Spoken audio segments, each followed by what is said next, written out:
walah ini ya. Kemudian alat yang berikutnya yang kita pakai adalah dua gelas ukur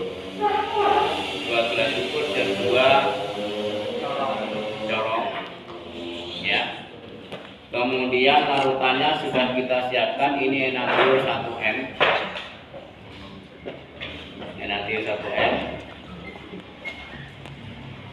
Kemudian ini HCl 1 M ya. Ini contoh yang saya berikan, molaritasnya saya buat sama. Nanti waktu ujian praktikum tidak sama ya. Langkahnya, kalau kita mau menentukan ordernya enanthiol, berarti HCl sudah buat sama. Yang kalian nanti akan reaksikan adalah masing-masing 10 mili. Berarti kita ambil dulu 10 mili HCl. Nah, HCl-nya kita tulis sini 10 mili. Nanti kalau melihat ukuran 10 mili ini, yang paling atas ini ya, maka pandangan kita harus sejajar. Nggak boleh dari atasnya begini. Ya, mulai taruh meja ya kamu yang duduk atau boleh diangkat begini. Terus kemudian ketika mendekati batas ukuran 10 mili, hati-hati jangan sampai terlewat, maka sebaiknya menggunakan pipet. Nah, di sini sudah disediakan 2 pipet. Jadi kalau mendekati begini pakai pipet. Nah, kalau sudah profesional nggak apa-apa. Iya. Ini ada siap Bang Justus. Ini HCl 1 M. Kemudian kita siapkan lagi NaTiO-nya ya. Ini juga 10 mili. Kita siapkan enanthiol 10 mili.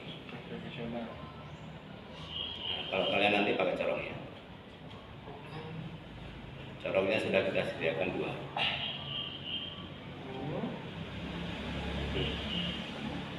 Pandangan harus sejajar dengan garis batas itu. Jadi yang dilihat adalah cekungan bawah. Ingat, permukaan atas larutan itu selalu cekung begini. Cekungan bawah pas garis. Belum ini enanthiol. Pastikan alat-alatnya semuanya bersih dulu sebelum digunakan. Kemudian yang HCl kita tuang ke sini. Pastikan tidak ada yang tersisa di sana. Kemudian nanti HP-nya di setel stopwatch ya. Buat dituang ini berbarengan dengan HCl stopwatch dinyalakan. Tuang langsung gitu. Amati sampai tanda silang itu nggak terlihat, klik mati ya, itu caranya. Nah, di sini hasil data yang kalian dapatkan sangat dipengaruhi oleh satu, bagaimana kalian mengukur ini, konsistensi mengukur 10 mili tadi, karena nanti minimal kalian melakukan reaksi ini 5 kali ya, konsistensi pengukuran. Kemudian juga konsistensi dalam menentukan kapan stopwatch kalian matikan ya, ketika tanda silang itu tidak terlihat. Jadi pertama misalnya si remeng-remeng wis mbok pateni, terus kedua lewat wis gak ketok blas randang dipateni misalkan, itu sangat berpengaruh. Karena nanti data waktu itu akan kalian analisa. Buat tabel seperti ini nanti ya, buat tabel seperti ini. Jadi ini konsentrasinya enanthiol, ini HCl dan waktu. Ya. Terus sebelah kanannya nanti seperwaktu. Seperti. Kenapa seperti? Karena waktu itu berbanding terbalik dengan laju. Laju juga ya. Jadi kalau P2 per P1 itu berbanding lurus dengan T1 per T2.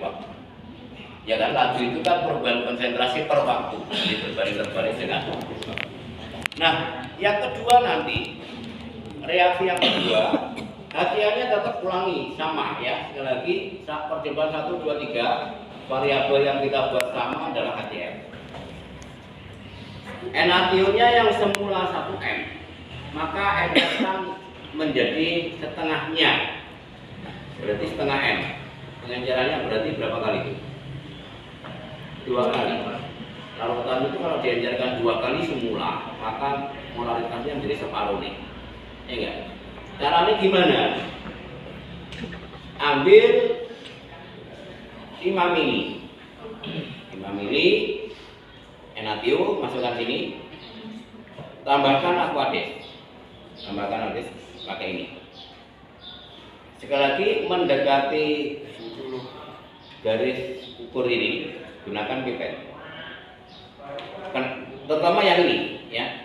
Kenapa? Kalau ini kalian berikan kelebihan dari batas, maka tidak bisa diambil lagi, karena sudah bercampur. Iya kan? Yang ambil kan berarti satu ada yang terambil juga. Itu berpengaruh pada konsentrasi. Maka mendekati garis batas ini gunakan pipet. Jadi bisa kalian tambahkan aquades dan tetes. Ya, nah sampai 10 mili. Kalau sudah siap berarti kalian yang di sini sudah kalian dapatkan larutan enathium dengan polaritas separuhnya dari awal tadi, berarti setengah M. Ya, sebagai data percobaan kedua. Reaksikan dengan cara yang sama.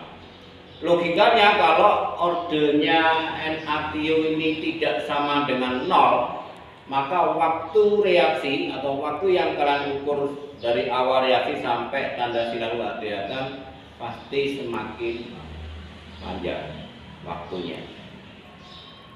Karena konsentrasinya semakin kecil loh, logikanya.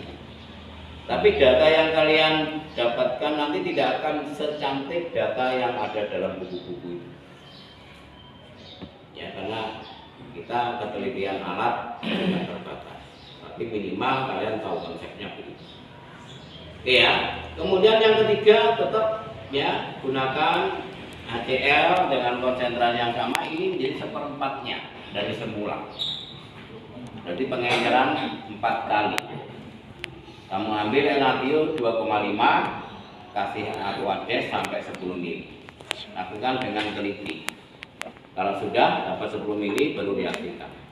Maka kalian punya data 3 data percobaan di sini, di mana HCl-nya sama, enathiumnya berbeda. Jadi yang kalian masukkan di sini adalah enathium yang sudah kalian hitung tadi konsentrasinya, tentunya menggunakan rumus mana? Pengenceran M1 mana? Nah ini ya. Terus data yang setelah 3, data keempat berarti kalian balik